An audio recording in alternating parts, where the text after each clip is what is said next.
Hello, everyone, and welcome to Socially Awkward. I'm Joshua Otero, and I'm here to actually discuss a little continuation of what we talked about last time dealing with social awkwardness. I think thanks to everyone who actually contacted me and gave me some opinions and some little bits of information you guys want me to cover. I actually got a message from someone on my Twitter. Thank you very much. And what we really want to discuss today was essentially social awkwardness on the other aspect. Is I talk about being looked upon as being you know um, you know being um, arrogant or looking arrogant because you don't talk to anybody, or you're socially awkward and shy and you just don't know how to handle it. But I want to touch base on the other side of social awkwardness, which is actually where your social awkwardness, in the guise of being scared of making social faux pas or mistakes that will make you end up looking like an idiot or a fool, or looking like you don't know how to form sentences and things like that. And you by doing so you end up thinking, like overthinking actually, in a very negative mindset. And your mind just ends up getting just anxiety riddled from it, and you can't articulate your words properly. Um, and it and half the time when people tend to get into that mindset, um, they usually end up choosing silence, because it's like, why make yourself a fool um, and say anything at all? And yeah, and usually in that tense state, you usually end up pushing yourself to the point where you're just kind of like awkward laughing, or just finding simple just responses, like and just head nodding, and just like you just agreeing or disagreeing, and then just kind of finding the nearest exit. And another subject matter that was brought up to me was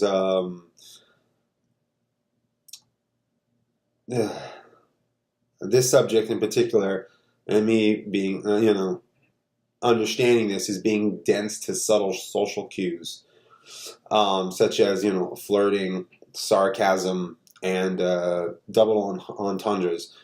People, some people who are socially awkward just might not get that. It's they'll go right over the head. Flirting is a major one for me, because I honestly, if you flirt with me, I have no clue that you are indeed flirting with me. I'm so dense that I just, like with most people, you just take it off as you're being really super nice, or you're really talkative.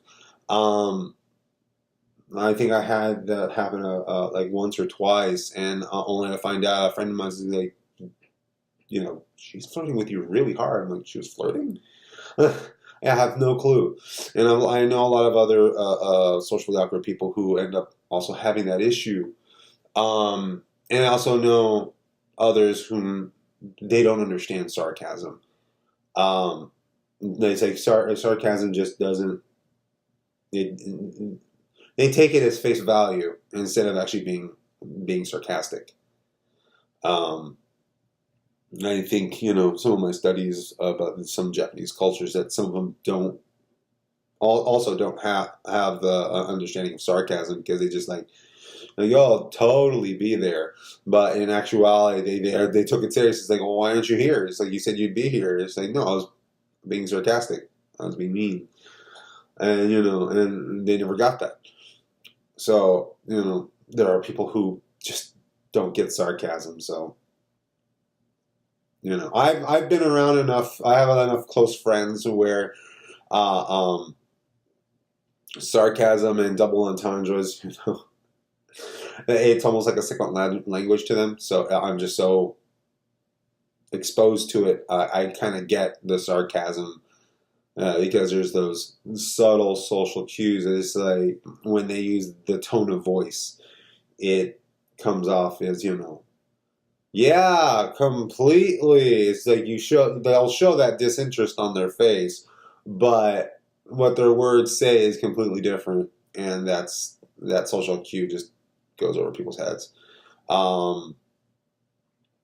And same for double entendres. Some people might be talking one way, speaking another when they're meaning something completely different.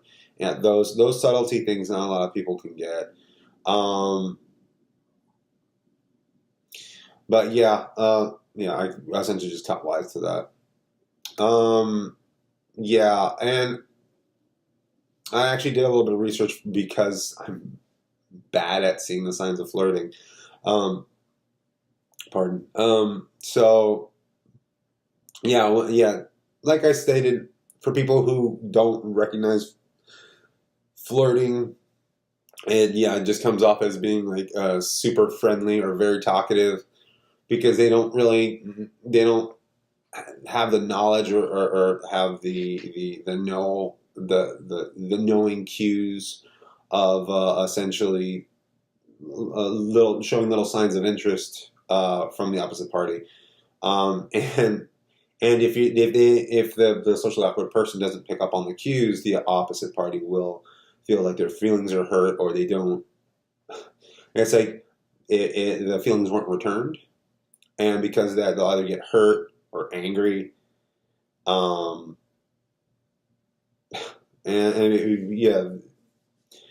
the interested party will end up resigning themselves to just moving on as if they never were interested, even though they may hold interest. They just don't know how to approach the flirtee with respect, and they don't know how to respond to that. And they just kind of clam up because they don't know what to do. Because they want to engage back, and if they're really interested in even flirt back, but they wouldn't know how to. And because of that, they also don't want to embarrass themselves in front of the person that they may have a crush on, and they're flirting with them, and they want to flirt back, but they don't know how. Because they don't recognize the social cues, and even if they were to, if they engage in the mindset of being flirted with, their mind goes into a spiral, just spiraling out of control, jumping to conclusions, assuming situations before reading them, and setting them into a babbling, nervous wreck half the time.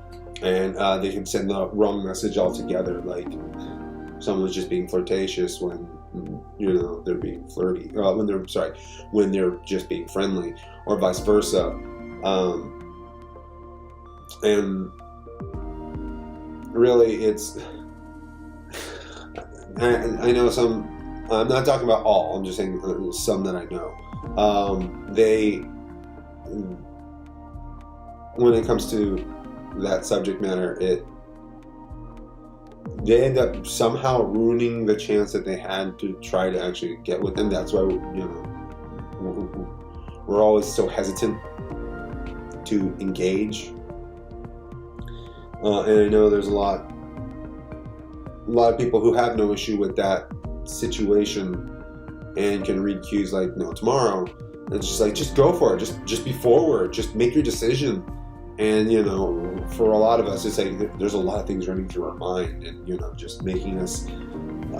We have a tendency to overthink things. So it's just like, well, I don't want to ruin. I don't know if I should. I don't know if they feel the same way. I mean, of course, a simple resolution is just to be straightforward and tell them the answer, but it's the going about doing so that becomes difficult. This is just a small little update with what happened last week. talking about this, and I would like to know more of you guys' opinions on it, or even your thoughts, or even new suggestions on anything else covering with social awkwardness. Just leave a comment down below, and or if you're listening to this podcast, you can reach me at my Twitter, jotero01. Yeah, I want to further investigate the life of being socially awkward. So, join us on being socially awkward together. And be sure to subscribe if you like listening to this podcast. And I also have other art stuff if you like to check that out too. So check out the other videos that I'll probably leave somewhere here on this video as well. So alrighty, take care and hang tight.